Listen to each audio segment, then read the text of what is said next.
নমস্কার বন্ধুরা, দ্য শ্রেয়াস কিচেনে আপনাদের সবাইকে স্বাগত। আজকে আমি নিয়ে এসেছি কড়াই মিক্স ভেজ রেসিপি। ভীষণই সহজে ঘরেই আমরা বানিয়ে নিতে পারি। রুটি পরোটার সাথে কিন্তু খেতে অসাধারণ লাগে। চলুন দেখে নিই রেসিপিটি। এর জন্য কড়াইতে আমি 2 টেবিল স্পুন সাদা তেল অর্থাৎ রিফাইন তেল দিয়েছি। রিফাইন তেলে রান্নাটা করছি। তাতে মাঝারি সাইজের 2টো আলু আর এরকম ছোট ছোট করে কেটে নেওয়া গাজর, ছোট করে কেটে নেওয়া বিনস আর একটু ছোট ছোট করে কেটে নেওয়া ফুলকপি দিয়ে দিলাম। সামান্য একটু নুন দিয়ে 3-4 মিনিট আমরা মিডিয়াম টু হাই ফ্লেমে এই সব সবজিকে একটু ভালো করে ভেজে নেব। সবজিটাকে বেশ ভালো করে এরকম নাড়াচাড়া করে ভেজে নিচ্ছি। এর ফলে সবজিতে হালকা যতক্ষণ না রং একটু ধরে আসবে আর একটু ভাজা হবে বেশ খানিকক্ষণ, 4-5 মিনিট আমি এটাকে ভেজে নিলাম বারবার এরকম নাড়াচাড়া করে। তারপরে আমরা এই ভেজে রাখা সবজিটাকে তুলে রাখবো। এইভাবে প্রথমে একটুখানি সবজিগুলো ভেজে নিচ্ছি, নিয়ে এইভাবে তারপর তুলে নিচ্ছি। এবার এই সবজিটা তুলে নিয়ে তারপরে ওই তেলেই আমি কিউব করে কেটে রাখা ক্যাপসিকাম আর পেঁয়াজ একটু দিয়ে দিচ্ছি। পেঁয়াজ আর ক্যাপসিকামটা 2-3 মিনিট একটুখানি ভেজে নেব, যাতে এটা একটু নরম হবে কিন্তু ক্রাঞ্চি ভাব একটা থাকবে। সেই জন্যই সবজির সাথে এগুলোকে তখন দিয়ে একবারে ভাজিনি, পরে আলাদাভাবে দিয়ে এই মিনিট 2-3 একটু ভেজে নিয়েছি। দেখুন একটু নরম হয়েছে কিন্তু এতে একটা ক্রাঞ্চি ভাব থেকে যায়। তারপরে ওই কড়াইতে আমি আর 1 চামচ একটু তেল দিয়ে দিয়েছি।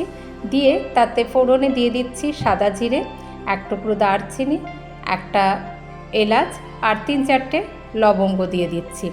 দিয়ে ফোড়নটা হালকা নাড়াচাড়া করে নিলাম। তারপরে এখানে আমি দিয়ে দিচ্ছি একটা মাঝারি সাইজের পেঁয়াজ বাটা। পেঁয়াজটাকে আমি খুব মিহি করে বাটিনি, দেখুন হাফ পেস্ট এরকম একটা পেঁয়াজ বাটা দিয়েছি। আর চাইলে খুব মিহি করে কুচিয়ে নিয়েও দিতে পারেন, তা আমি এটাকে হাফ পেস্ট অবস্থায় দিয়েছি। এবারে ভালো করে পেঁয়াজটা দেখুন বেশ গোল্ডেন কালার ধরে এসেছে, পেঁয়াজের রং ধরা অবধি পেঁয়াজটাকে আমরা প্রথমে একটু ভেজে নিলাম। তারপরে এতে আমি দিয়ে দেব 1 চামচ আদা রসুন বাটা। এবার আদা রসুন বাটাটা দিয়েও কিন্তু আমরা খুব ভালো করে এটা কষিয়ে নেব যতক্ষণ না এর কাঁচা গন্ধ চলে যায়। খুব ভালো করে এই পেঁয়াজের সাথে আদা রসুন বাটাটাও আমরা কষিয়ে নিলাম। এবার এখানে দিয়ে দেব গুঁড়ো মশলা। হলুদ গুঁড়ো দিলাম হাফ চামচ, ধনে গুঁড়ো দিচ্ছি 1 চামচ, আর লঙ্কার গুঁড়ো দিয়ে দিচ্ছি হাফ চামচ, আর কাশ্মীরি লঙ্কার গুঁড়োও দিয়ে দিচ্ছি হাফ চামচ। এবারে সমস্ত গুঁড়ো মশলাটাকে আমরা ভালো করে একটুখানি কষিয়ে নেব। খুব ভালো করে গুঁড়ো মশলার কাঁচা গন্ধ চলে যাওয়া অবধি গুঁড়ো মশলাটাকে একটু কষিয়ে নিলাম। তারপরে এখানে আমি দিয়ে দিচ্ছি টমেটো বাটা। এখানে একটা মাঝারি সাইজের টমেটো বেটে নিয়ে দিয়ে দিচ্ছি। এবার টমেটো বাটাটাকেও ভালো করে আমরা কষিয়ে নেব টমেটোর কাঁচা ভাবটা চলে যাওয়া অবধি, আর মশলাটাও বেশ ভালোভাবে কষে আসবে সেই সময় অবধি একটু টমেটো বাটাটাকে দেওয়ার পরে কষিয়ে নেব। তাই ওই মিক্সিং জারের বাটি ধুয়েই সামান্য একটু জল দিয়ে দিলাম। দিয়ে এবার খুব ভালো করে দেখুন এগুলোকে একটুখানি কষিয়ে নিয়ে একটু রেখে দিচ্ছি।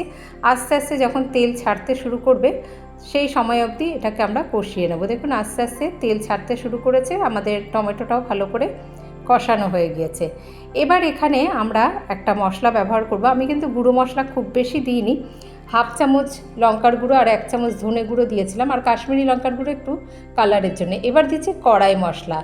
এখানে আছে সাদা জিরে, গোটা ধনে, মৌরি, শুকনো লঙ্কা, এগুলোকে শুকনো খোলায় ভেজে নিয়ে তারপরে গুঁড়ো করে নিয়েছি। গুঁড়োটাও দেখুন খুব মিহি গুঁড়ো না, এইরকম একটা দানাদার গুঁড়ো করে নিয়ে এই কড়াই মশলাটা ব্যবহার করেছি। এবার কড়াই মশলাটা দিয়ে ভালো করে একটুখানি প্রথমে 2-3 মিনিট একটু মশলার সাথে কষিয়ে নিয়ে আমরা এই ভেজে রাখা সবজিগুলো দিয়ে দিচ্ছি।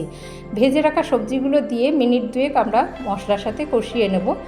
2 মিনিট মতো কষানো হয়ে গেলে তারপরে আমরা এখানে দিয়ে দিচ্ছি জল। এখানে আমি 1 কাপ মতো জল দিয়ে দিচ্ছি। 1 কাপ জল দিয়ে তারপরে এটাকে ঢাকা দিয়ে আমরা ভালো করে ফুটিয়ে নেব।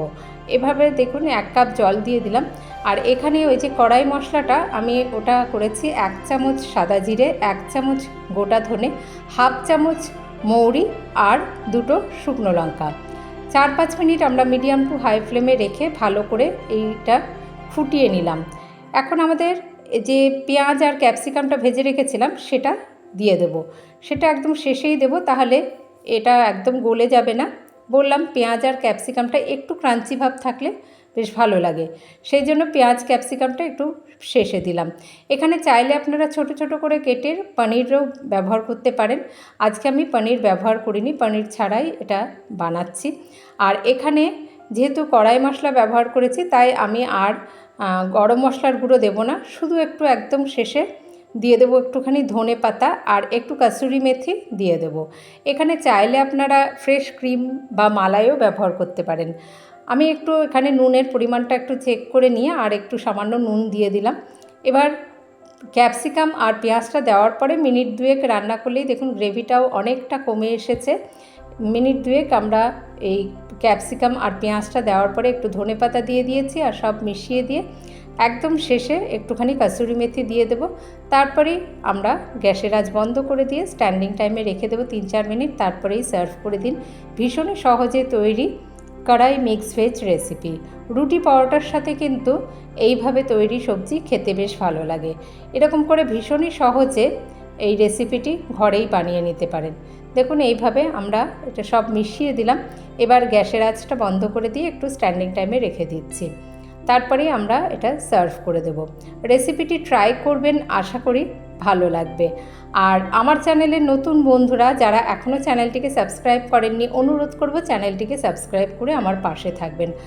আপনাদের সাপোর্ট আর ভালোবাসা আমাকে এগিয়ে যেতে সাহায্য করবে আর নানান রেসিপি আপনাদের সাথে শেয়ার করতে আগ্রহী করবে। যে সকল বন্ধুরা আমার পাশে আছেন তাদেরকে জানাই অসংখ্য ধন্যবাদ। আজকের ভিডিও এখানেই শেষ করছি, আসবো আবার অন্য কোনো রেসিপি নিয়ে। ভালো থাকবেন সকলে, ধন্যবাদ।